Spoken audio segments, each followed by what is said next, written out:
there, I'm Tommy Dash from CtrlZ and Stereotype, and I'm going to talk you through how we make our unique style of breakbeat. The track I'm going to talk about today is actually a remix that we've done of a freestyler's classic called Roughneck, which will be coming out later in the year. Even though it's a remix, a lot of the techniques I've used the similar sort of thing that I'd do in an original tune as well.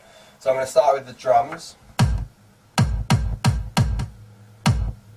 I don't know if you can tell from the speakers, but there's quite a lot of bass in that kick drum. And I've sort of run it through a frequency analyzer to kind of just check that it's doing what I want it to do. And if you look there, you can kind of see it's spiking around between sort of 60 and 100, which is sort of the Premier League of kick drum frequencies, really. You kind of want it sort of peaking around 80, that's really going to punch in a club.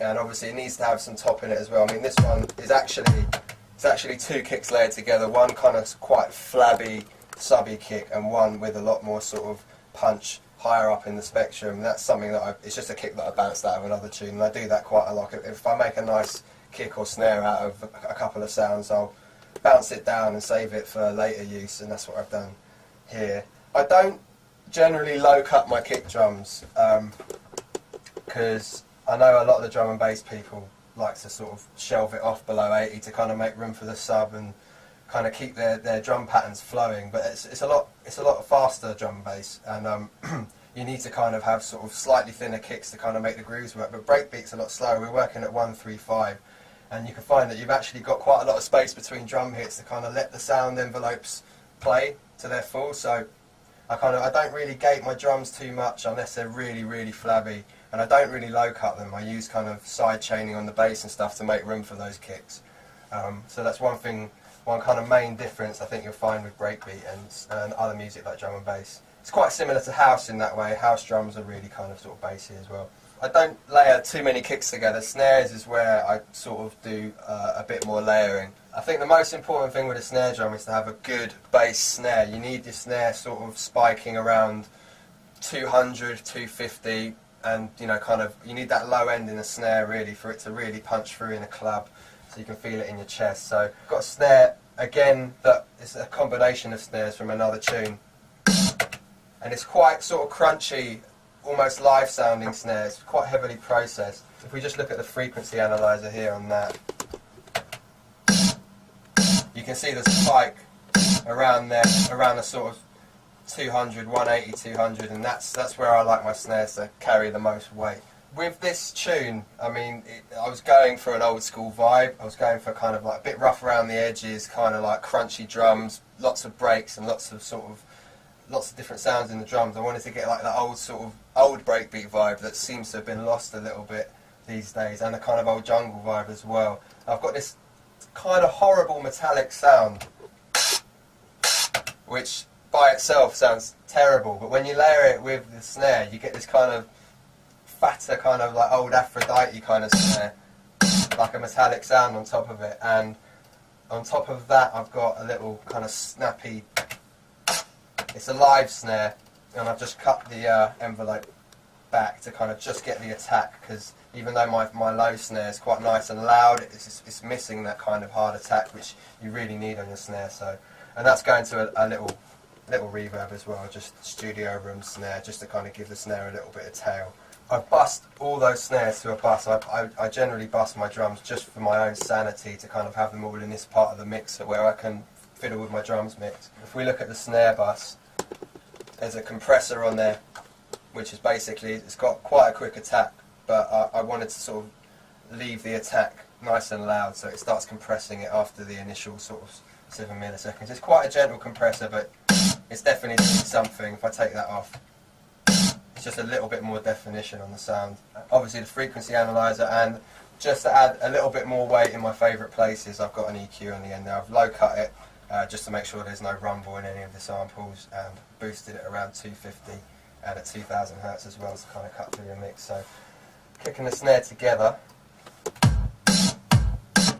and then I start kind of building the groove with other sounds. The first thing I put in this tune was an open hat to kind of ease the transition between the kick and the snare. It's like a kind of sucky kind of sound into the snare. It's got, I think it might have a slight attack on it. Yeah, it's got a slight attack there to kind of make it sort of suck in a little bit.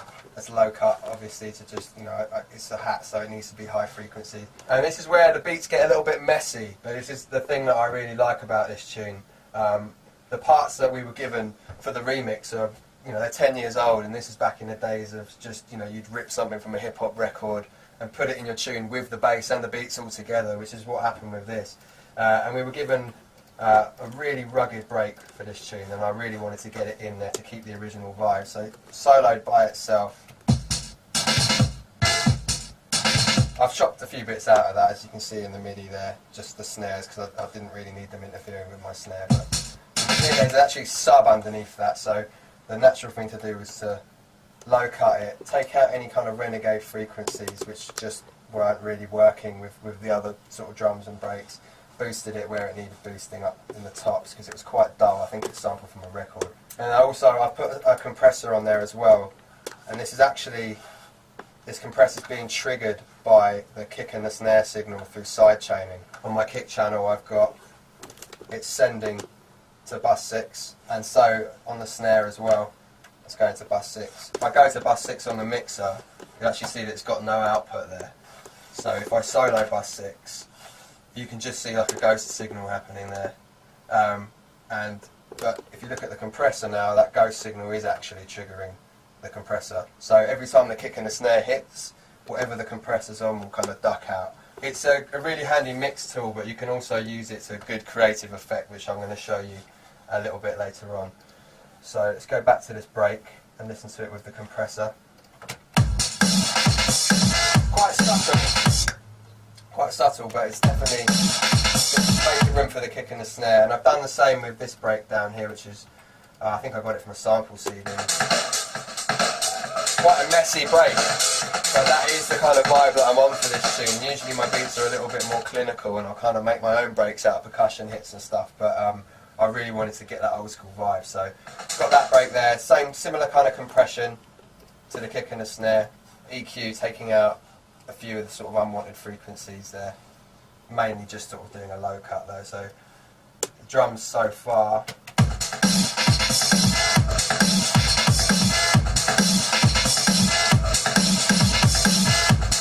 so that's the main sort of drum groove going on there. It's time for some sort of hats to go on top now. I've got these sampled hats.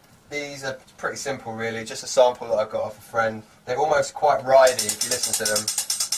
They've definitely got a tone, and they also sort of pan left and right a little bit, which is nice to kind of widen the stereo image. Drums traditionally should probably be in mono. It's club music, you know, clubs are in mono most of the time anyway. So you want your drums down the middle of the mix, but it's nice with the higher frequencies, like hats and stuff, to kind of do a little bit of panning, and you'll notice a little bit of just subtle panning on all of them, just to kind of widen the stereo mix a little bit on the top. Makes for good listening when you're not in a club.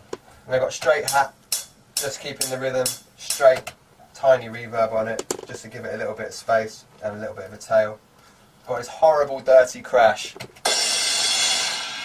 and it's kind of naturally sort of tailing off to the left speaker, so it's nice and stereo.